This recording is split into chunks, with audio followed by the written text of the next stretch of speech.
Hello dear students, welcome to Manas Defense Academy and NDA Maths by Manas sir. Questions करते हैं maths के 10 question NDA के previous year questions.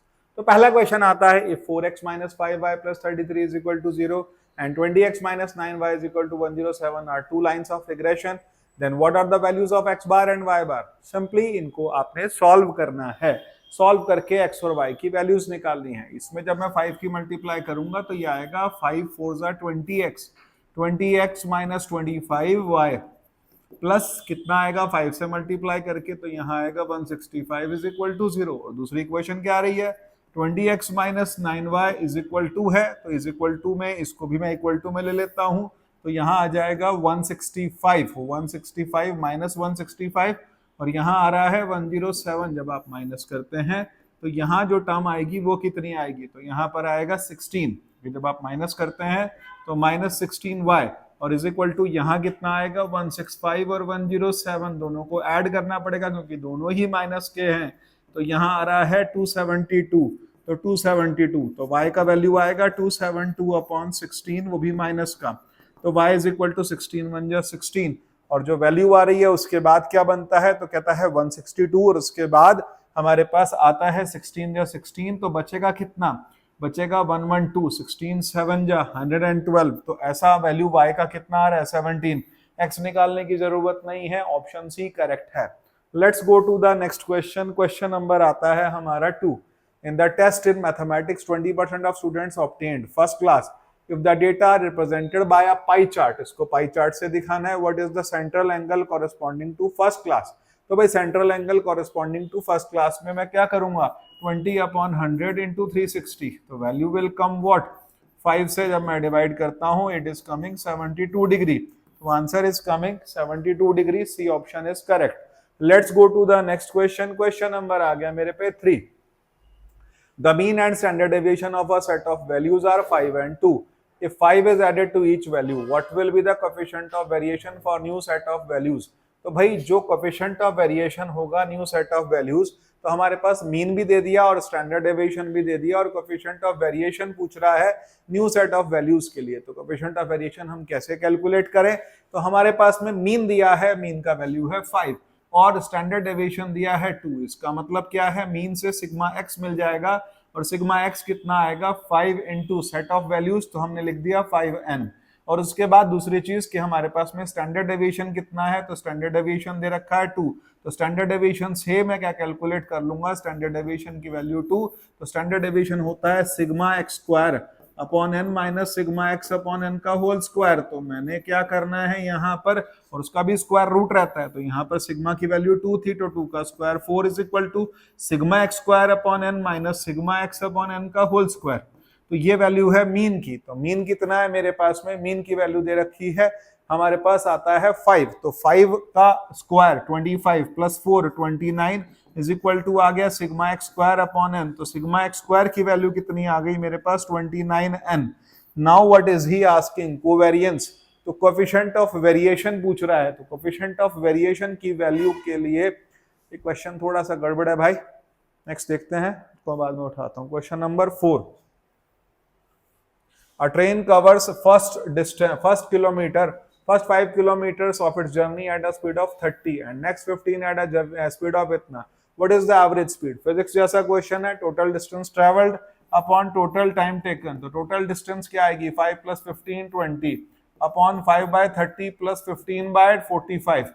तो जब हम सिंप्लीफाई करेंगे तो 20 अपॉन 1 बाय 6 प्लस 1 बाय 3, तो 20 अपॉन एलसीएम इज कमिंग 6, तो 1 plus 2 it's coming what 120 upon 3, तो 120 अपॉन 3 इट इज कमिंग 40। तो answer is coming 40 kilometre per hour, that is the correct answer, option D is correct answer. Next question, question number 5। 2 fair dice are rolled, what is the probability of getting a sum of 7। तो भाई 2 fair dice are thrown and what is the probability of getting a sum 7। तो 7 के लिए हमारे पास कौन कौन से case होंगे, तो केस आएंगे 3 4, दूसरा आएगा 4 3, एक आएगा 1 6, फिर आएगा 6 1, एक आएगा 5 2 और एक आएगा 2 5, और इसके अलावा कुछ हो सकता है नहीं। तो कितने केस बनते हैं, 3 और 3 6, 6 upon 36 1 by 6 will be the answer. कुछ क्वेश्चन बहुत जल्दी मैं कराता हूं ताकि जल्दी आपको भी करने की हैबिट हो, जिनमें समझाना है वहां रुक के हम समझा लेते होते हैं। नेक्स्ट क्वेश्चन आता है question number 6। If A and B are two events such that the twice of probability of A is equal to thrice of probability of B, then which of the following is correct? तो भाई बोलता क्या है, probability twice of इतना, probability of A upon B, probability of B upon A is lesser than probability of A intersection B। भैया A intersection B सबसे छोटा होता है क्योंकि वो कॉमन केस होता है, तो इसका मतलब मेरे पास ऑप्शन बनते हैं B और D में। तो B और D में कौन सा केस आएगा, तो ट्वाइस ऑफ PA, तो PA अपॉन PB क्या आ रहा है मेरे पास में, PA अपॉन PB की वैल्यू आ रही है 2/3। इसका मतलब प्रोबेबिलिटी ऑफ B ज्यादा है और A कम है, तो इसका मतलब क्या हुआ कि ऑप्शन डी करेक्ट आता है, क्योंकि यहां पर A का होना B से वो ज्यादा बड़ा होगा, कम होगा, B का होना A से वो बड़ा होगा, तो ऑप्शन डी हमारा करेक्ट बैठता है। नेक्स्ट क्वेश्चन की तरफ चलते हैं। क्वेश्चन नंबर आता है 7।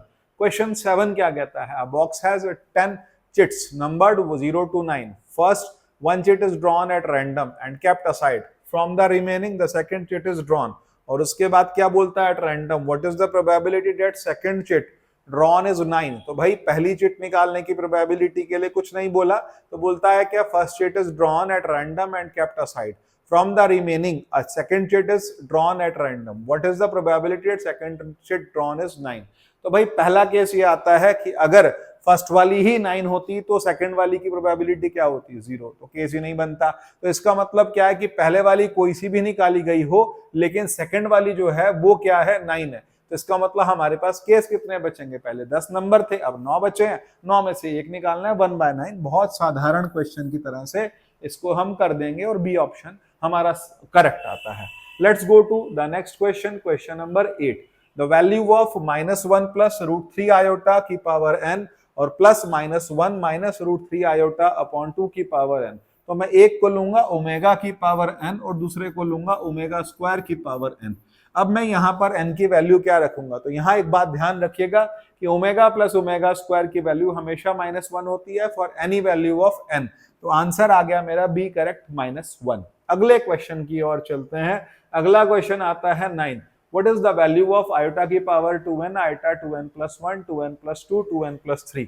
आंसर तो 0 आएगा, लेकिन मैं करके जरूर दिखाऊंगा आपको ये क्वेश्चन। तो यहां पर आएगा iota की power 2n, iota power 2n common आएगा तो बनेगा iota 1 प्लस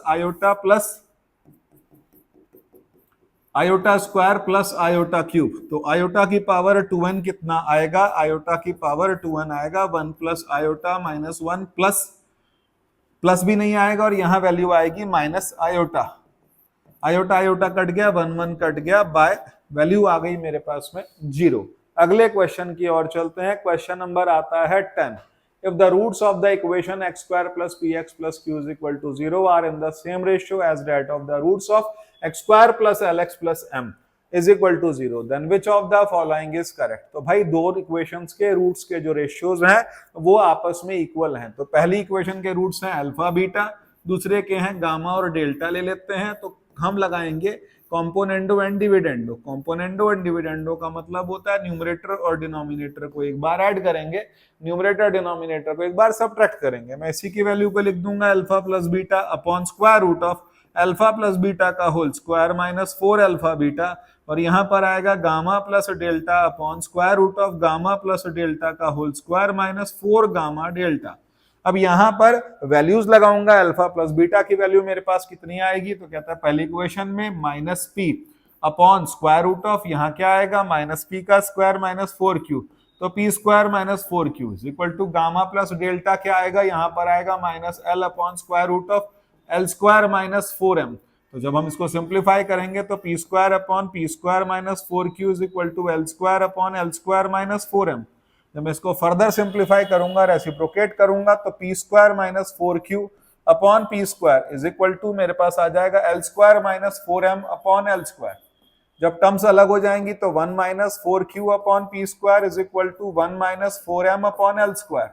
1 से 1 कट जाएगा, माइनस माइनस कटेगा, 4 4 भी कटेगा। L square q is equal to m p square. ऐसा कोई ऑप्शन आ रहा है तो कहता है एल स्क्वायर क्यू और एम पी स्क्वायर का ऐसा ऑप्शन हमारे पास आता है, पहला ही ऑप्शन करेक्ट आता है, ऑप्शन ए इज राइट।